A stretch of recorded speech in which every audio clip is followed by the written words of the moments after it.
आजकल calcium tablets खाने का इतना ज़्यादा शौक है स्पेशली इन वुमेन कि टॉफी चॉकलेट के जैसा कैल्शियम टैबलेट्स वो चबाते रहते हैं बिना ये जाने कि क्या कैल्शियम उनकी बॉडी में एक्चुअली कम है और या फिर क्या उनके जो सिम्टम्स है वो हाइपोकैल्सीमिया मतलब कैल्शियम की कमी के चलते हैं।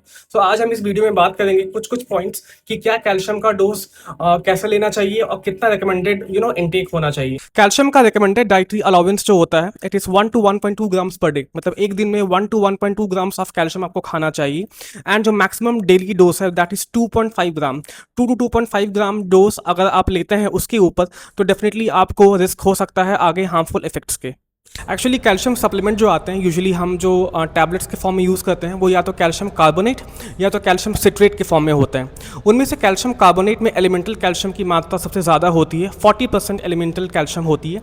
इसलिए यूजुअली हम पेशेंट्स को देने के लिए कैल्शियम कार्बोनेट वाले टैबलेट्स ही प्रेफर करते हैं, जो आप लोगों ने शेल्काल के फॉर्म में शायद सुना होगा, जिसमें कैल्शियम कार्बोनेट और विटामिन D3 भी मिला हुआ रहता है। अगर आप भी कैल्शियम कार्बोनेट वाले कोई भी टैबलेट्स ले रहे हैं तो प्लीज़ ध्यान दीजिए कि कैल्शियम कार्बोनेट का डोज जो होता है वह स्प्लिट फॉर्म में लेना चाहिए।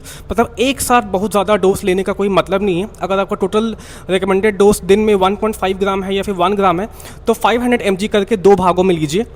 और सेकेंडली खाने के साथ लेने से कैल्शियम कार्बोनेट से कैल्शियम का एब्जॉर्प्शन ज़्यादा बेटर होता है। So calcium carbonate usually absorption के लिए स्टमक में जो एसिड होता है उसको यूज़ करता है। तो अगर आप कोई भी ऐसे एंटी एसिड्स पर हैं या फिर कोई भी गैस की दवाइयों पर हैं जिससे स्टमक एसिड की मात्रा कम हो तो उस केस में कैल्शियम कार्बोनेट से बेटर ऑप्शन होगा calcium citrate, because calcium citrate calcium carbonate के मुकाबले एसिड को यूज़ नहीं करता है अपने एब्जॉर्प्शन के लिए। So that will be better option for you.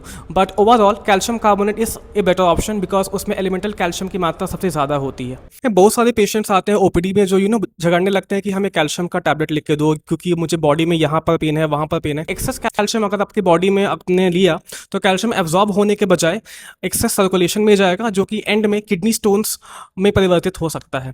Secondly calcium access अगर में बॉडी में रहेगा तो आर्टरीज में जाकर डिपॉजिट होगा और towards the end heart attacks और कोई भी कार्डियोवैस्कुलर साइड इफेक्ट्स का भी चांस होता है। कैल्शियम एब्जॉर्प्शन के लिए विटामिन डी का बहुत इंपॉर्टेंट रोल है बिकॉज कैल्शियम एब्जॉर्प्शन जो इंटेस्टाइन से होता है वो विटामिन डी के बगैर बहुत कम प्रोपोर्शन में होगा। सो इसलिए अगर आपको कैल्शियम इंटेक अच्छा होने के बाद भी कैल्शियम लेवल्स आपकी बॉडी में कम होते जा रहे हैं और आपकी जो सिम्टम्स हैं वो हाइपोकैल्सीमिया के हैं तो आप vitamin D levels please check कराइए। विटामिन डी के रिच सोर्सेस होते हैं सनलाइट, नंबर 2 एग यॉक होता है, fish like salmon and tuna, और अगर आप नॉनवेज नहीं खा सकते हैं तो आजकल काफ़ी सारे फोर्टिफाइड फूड आइटम्स भी आते हैं, फोर्टिफाइड सीरियल्स जिसमें हमें विटामिन डी मिला हुआ हो। So thank you very much for listening to the whole video and please subscribe to my YouTube channel your kidney doctor and you can feel free to ask any questions if you want.